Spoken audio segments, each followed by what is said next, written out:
ओम शांति। 1 अक्टूबर 2025 के बाबा के मधुर महावाक्य। बाबा कहते, मीठे बच्चे, रोज रात को अपना पोता मिल निकालो और डायरी रखो। डर रहेगा कि कहीं घाटा ना पड़ जाए। रोज रात को आपा अपना पोता मिल निकालो और लिखो, डायरी में लिखो, तो डर रहेगा कि कहीं घाटा ना पड़ जाए। प्रश्न कल पहले वाले भाग्यशाली बच्चों को बाप की कौन सी बात फौरन टच होगी? कल पहले वाले भाग्यशाली बच्चों को बाप की कौन सी बात फौरन टच होगी? उत्तर, बाबा रोज रोज जो बच्चों को याद की युक्तियां बतलाते हैं वह भाग्यशाली बच्चों को ही टच होती रहेगी। वे उन्हें फौरन अमल में लाएंगे।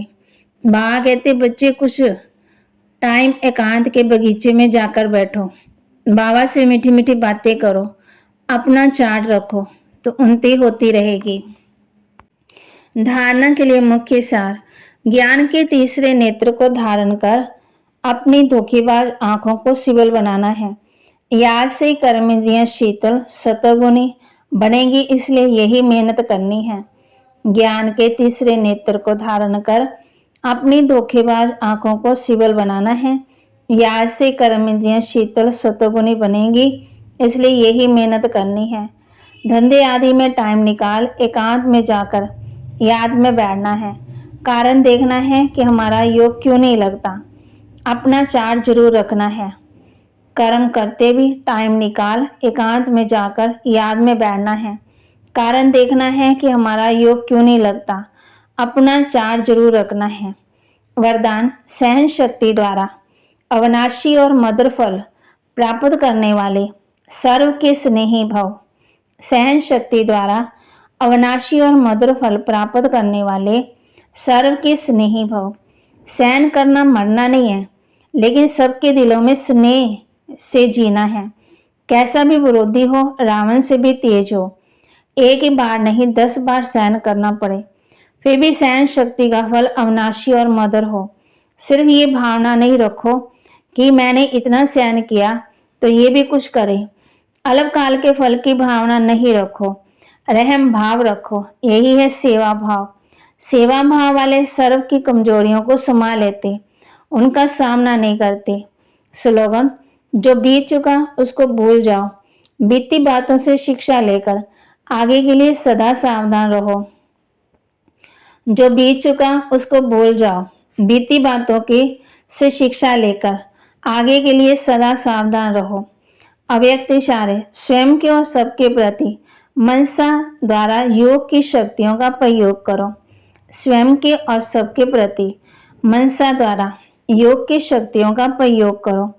जैसे बाप दादा को रहम आता है, ऐसे आप बच्चे भी मास्टर रहम दिल बन अपनी मनसा वृत्ति से वायुमंडल द्वारा आत्माओं को बाप द्वारा मिली हुई शक्तियां दो।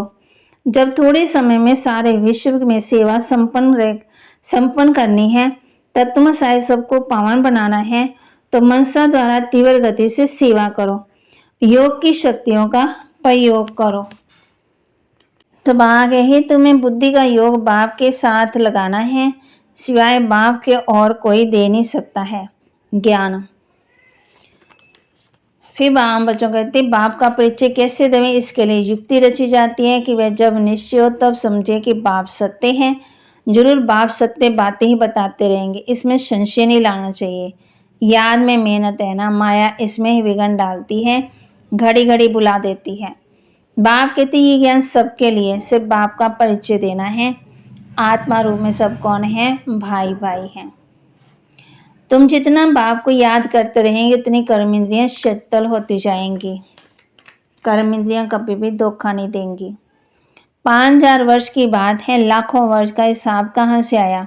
मनुष्य कितने मुंझे हुए हैं, अब उनको कौन समझाए? वह समझते थोड़ी है कि हम आश्री राज्य में हैं। इन देवी देवताओं की महिमा है ना, सर्वगुण संपन्न 16 कला संपूर्ण।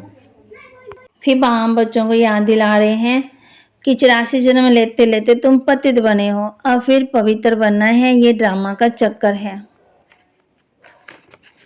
फिर बाबा ने बच्चों को कहा है, सत्युग में सब मिलजुल कर रहते हैं। ये शरीर पुराना है। बुद्धि में धारणा बड़ा मुश्किल होती है। पहली बात बाप समझाते हैं, कहाँ भी जाते हो तो पहले पहले बाप का परिचय दो। बाप का परिचय कैसे देवें, इसके लिए युक्ति रची जाती है। वह जब निश्चय हो तब समझे कि बाप सत्य हैं। जरूर बाप सत्य बातें ही बताते हैं, इसमें संशय नहीं लाना चाहिए। याद में मेहनत है, घड़ी घड़ी माया बुला देती है, इसलिए बाबा कहते हैं चार्ट रखो कितना बाबा को याद किया है।